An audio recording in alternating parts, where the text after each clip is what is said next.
Welcome to Influential Entrepreneurs, bringing you interviews with elite business leaders and experts, sharing tips and strategies for elevating your business to the next level. Here's your host, Mike Saunders. Hello and welcome to this episode of Influential Entrepreneurs. This is Mike Saunders, the Authority Positioning Coach.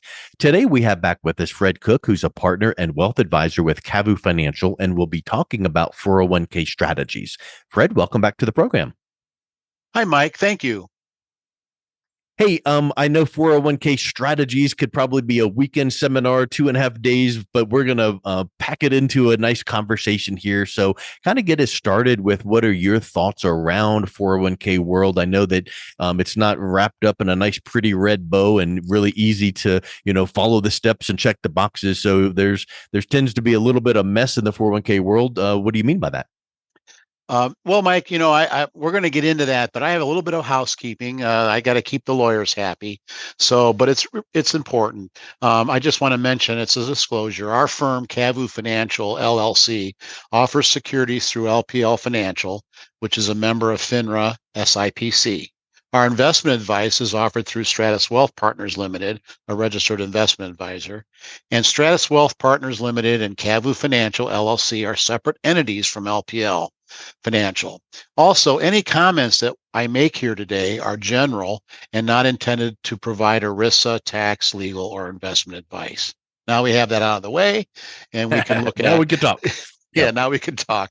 Awesome. Okay, what do I mean about the mess? Well, I'm going to, just for a second, Tony Robbins, in his excellent book, 7 Habits of Highly Successful People, talks about a preliminary habit to success, which is seek first to understand. Now, I don't know how much today we're going to get into fixing the mess, but let's look into what the mess is. And just to clarify, when we talk about 401k plans today, we're also talking about their brethren, which is the 403b plan. And a 403b plan is a plan that's set up for a nonprofit. So we'll say 401k, but we really mean both. So let's start at the beginning. Back in the day, employees worked for the same company for their careers, and then they retired with a nice pension. Now, combined with Social Security, most were able to continue to enjoy a lifestyle they had become accustomed to prior to their retirement with a steady retirement income. Well, as you know, Mike, those days are gone. Now, for the most part, unless you work for the government or one of the few companies that still have a pension, chances are you don't have a pension plan where you work. And even if you did, for the pension to have any real value, you would have to stay with that employer for many years, and people just don't do that anymore. So in comes the 401k. Now, today, the 401k plan represents what employees have to live on in their retirement. Oftentimes, that 401k plan is their largest investment asset, and oftentimes their largest overall asset, even bigger than their home value. Now, think about it. For most people, it's their largest asset, and it's the one that can have a lasting impact on their future livelihood or their retirement. Mike, what possibly can go wrong? It's kind of makes me think of the phrase, all of your eggs in one basket.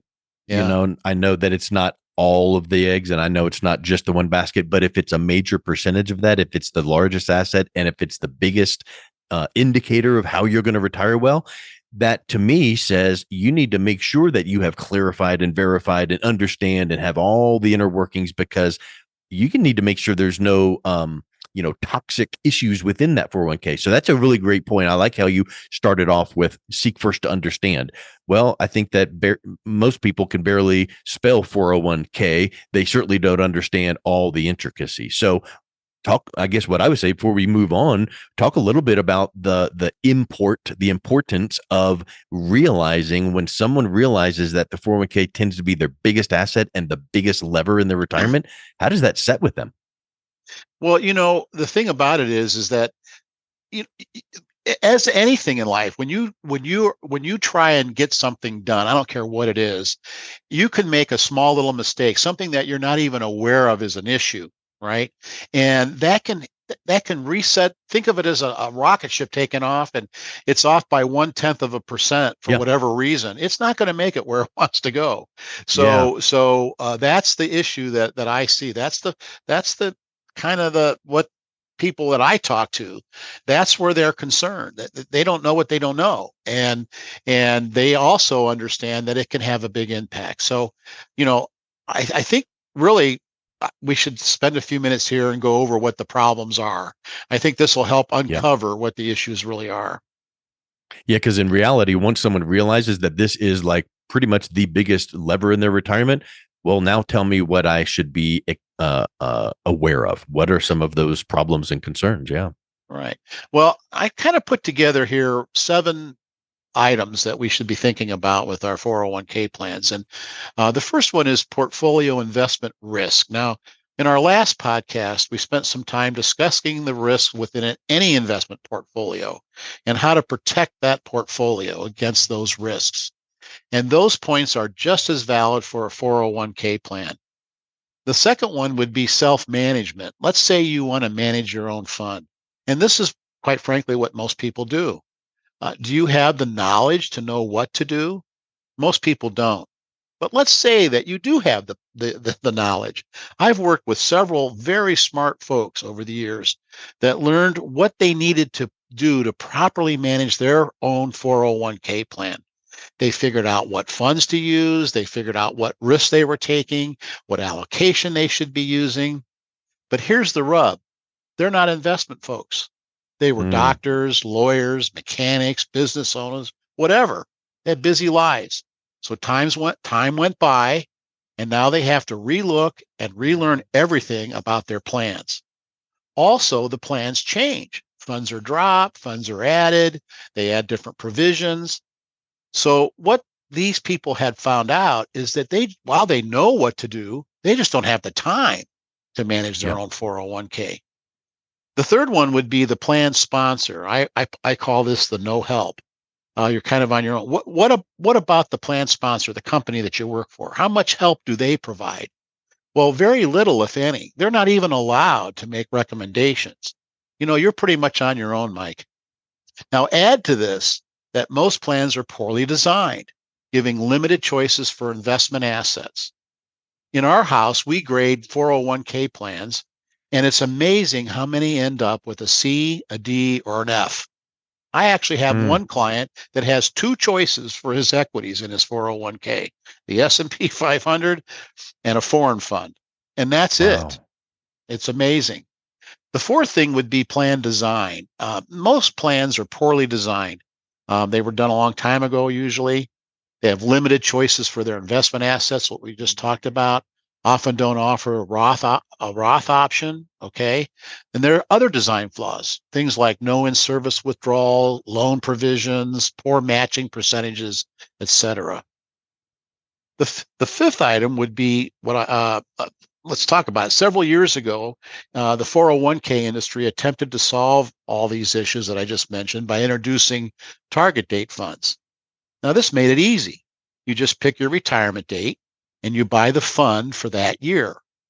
And what was happening inside that fund is the fund manager then would allocate your money, assuming you could take more risk the farther away you were from retirement, even if you aren't willing to take that risk.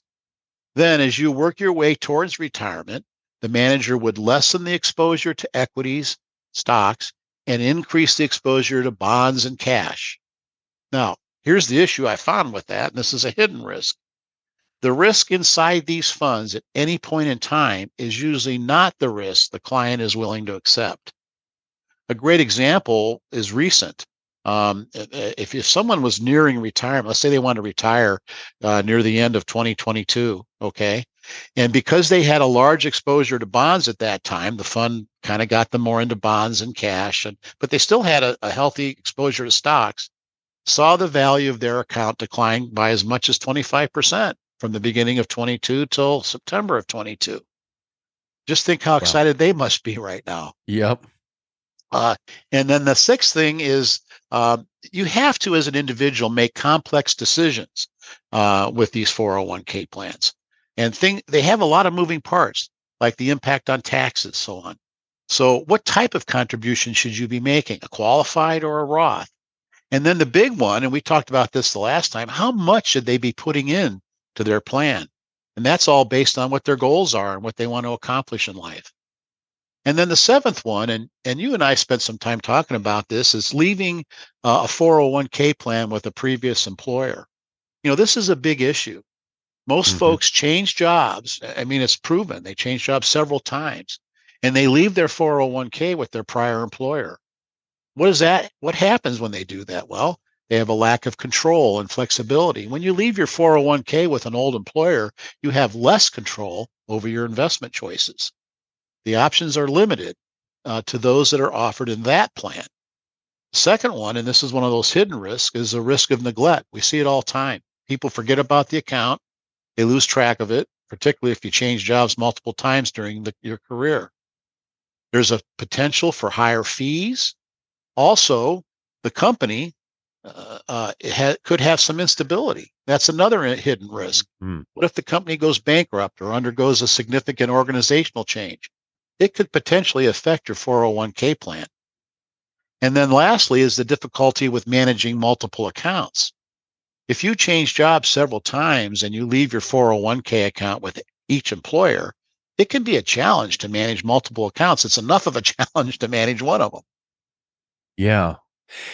You mentioned many problems, risks, things to keep in mind. That one of those last ones you just mentioned brought up a question for me. Like if you left a 401k behind with a previous employer, which these days you don't get out of college, work for a company for 30 years, get the gold watch and retire. These days you're moving around, changing jobs, changing industries even. So if and when that happens, you've got maybe one or two 401ks, kind of in your background with other companies. Could a company change their 401k plan administrator and you don't know, you get some paper in the mail and it's like, I don't even know what this is. But if they did that, then that could even enhance some of the issues you were mentioning, right? Where it's like, not only are there limited this or that, but just having that change from an old employer and you don't understand them, that could be an added risk. The companies change their providers all the time. They don't like to because it's very complicated and it's hard to do, but they do. And when they change the provider of the plan, everything changes. The whole Yeah. plan design, all the things that you thought you knew about your plan go out the window. All of the investment choices and options change, and a lot of these companies will put a default in there so that if you don't go in and tell them what you want to do with the money when it goes over to the new plan, they'll just put it into a default type Hmm. an account so that it's invested. And you're right, that's a huge problem. And you you'll get something in the mail or an email or something about it if you even think to look at it. But then now you got to go back and figure out, well, how do I sign on to this one now, and how do I get involved in that? And it's a big issue if they Yeah. change the plan sponsor. Sure.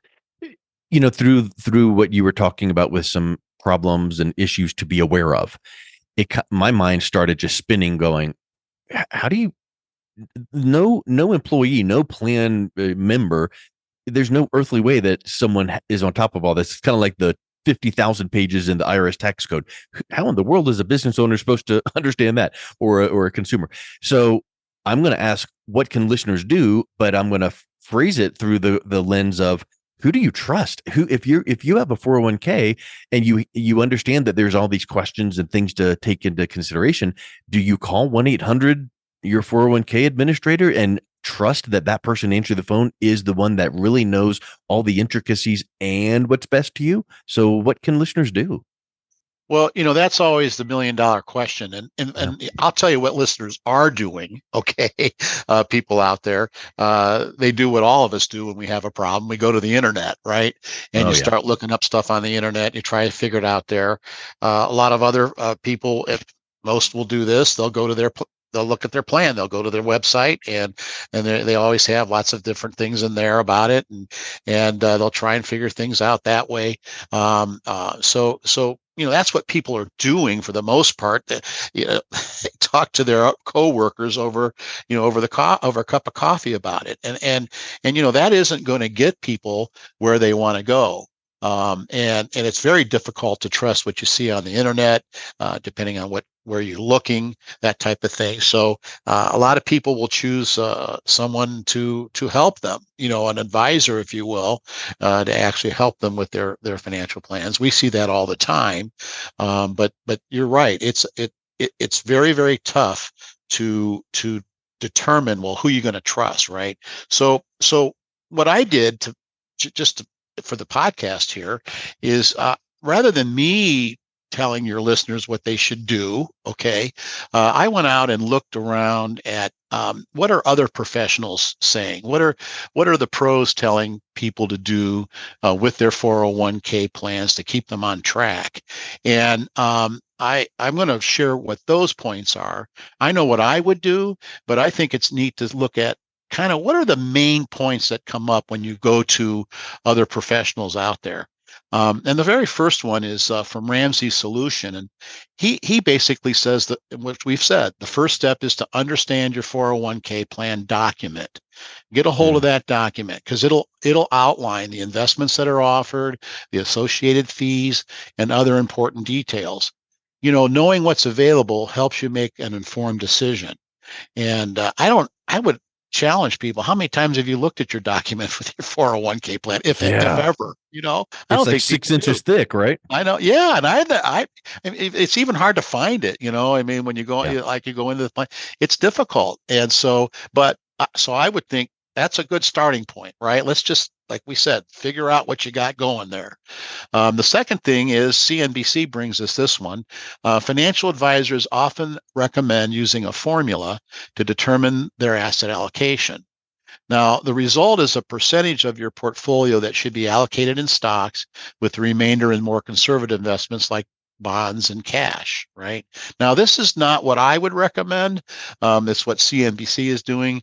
I would go back to the prior podcast you and I had, where I discussed calculating the risk associated with an allocation, and then make sure it aligns with what your capacity for risk is. So, but that's sort of where CNBC was coming from. And the third thing would be, this is from a company called White Coat Investor. And they basically say that diversification is crucial for managing risk. This involves spreading your investments across a wide variety of asset classes to reduce exposure to any single type of asset. And that's where our grading system comes in, because, as I mentioned, that one client only had two for their stocks. Right. It was hard to do that diversification. The fourth one would be, this is from FINRA, so it kind of makes sense, is you need to understand the fees inside the retirement plan. The retirement plans come with various fees that get buried in there that can impact the overall performance of your investments. So it's important to understand those fees and how they affect what your potential returns are. The fifth one's from Schwab. They basically state that you need to regularly review your 401k and make adjustments as needed. Changes in a financial situation or goal may necessitate adjustments to your investment strategy. Things change, life changes, and what you thought was good 5 years ago may not be so good today. And then the sixth one is consolidating retirement savings. This comes to us from Morgan Stanley. You need to consolidate your retirement savings into a single account. That can help simplify the management we talked about and provide a clearer picture of what your overall retirement savings look like. I'd like to add here, Mike, that some people will roll their 401k plans, their old 401k plans, into an IRA. Now, there's nothing wrong with that, okay, and that might be a good thing to do, but it may not be the best choice for a variety of reasons. For example, you can oftentimes borrow from a 401k. If you roll it into an IRA, you can't borrow from an IRA. So, and also when you set the thing up, it's got to be set up in a certain way. And these IRAs, and they oftentimes don't. You'll mix money from other IRAs in there. So you need to know what you're doing if you're going to roll it over to an IRA. So basically, those are kind of the six main points that I was able to uncover out there in the marketplace. Yeah. So the problems are easy to understand. The next steps are crystal clear. I mean, obviously, with anything, like I jokingly said about the 401k plan, book is 6 inches thick. However thick it is, it's in like language that is not simple to understand. So having someone that can help you, work your way through it and consider options. Maybe that's where you can help out, someone to go, let's take a look at it together. So what else? Let wrap up here with this talk about problems and what they can do. Is there something that you even could come alongside? Because I know that as a financial professional, you don't get paid for someone their 401k plan. That's external to what you do, but you could probably give some insight on some guidance this way just to help out, right? Right. We help our clients all the time. We in addition to helping people manage their money, we also offer financial advice. We're financial advisors, and in that world, we can oftentimes help our clients manage their 401k, if you will, and any kind of fee that we would earn, we would get it through the planning process that we do. But I think and you keep leading to it. I don't feel that we've really given solutions. We've talked a lot about what the minefields are. We've outlined all the issues. Hopefully we've created in our client's mind a sense of these things are more complicated than you think. You don't just X the box. I want to put 6% in and you're done. And I think if we can get that accomplished today, that was good. To get what are the problems, understand them. You can't fix what you don't know. But by a way of, I guess, thanking you, and this is sort of something that you just mentioned, for inviting me on your podcast here, I can offer a complimentary report to your listeners where we actually analyze their company's 401k plan and give it our proprietary grade. Additionally, we will analyze that capacity for risk for that client and provide them with the risks that they're currently assuming in their 401k as it's invested today. It'll really give them a good feel for whether or not they're aligned risk-wise and whether or not their 401k plan is really going to give them what they need. It'll also, I think, this is just me, I think it'll jog these people to, if they've got other 401k plans out there and around in several different places, it'll kind of focus them on maybe getting them combined, getting them all in the current 401k. So all they really have to do is go to CAVUFinancial.com. Now, CAVU stands for Ceiling and Visibility Unlimited, but the address is CAVUFinancial.com. And right in the middle, there's a big box that says, what's your number? Click on that. And we'll get their risk capacity answered by doing that. And then on the follow-up, I'll reach out and I'll get the information I need to analyze their 401k plan, grade it, and provide them the risk in their plan as it's invested today. I think if we do that, most listeners would be amazed at what they will uncover. It's a very generous offer, and I think that really, really will help bring some clarity to the questions that we brought up. So very generous. Thank you. And we'll make sure that your URL is in the show notes so people can click right on it. But thank you so much, Fred. I really appreciate you coming back on. It's been really enlightening learning about intricacies within a 401k. Mike, it's been a pleasure. Thank you for having me. You've been listening to Influential Entrepreneurs with Mike Saunders. To learn more about the resources mentioned on today's show or listen to past episodes, visit www.influentialentrepreneursradio.com.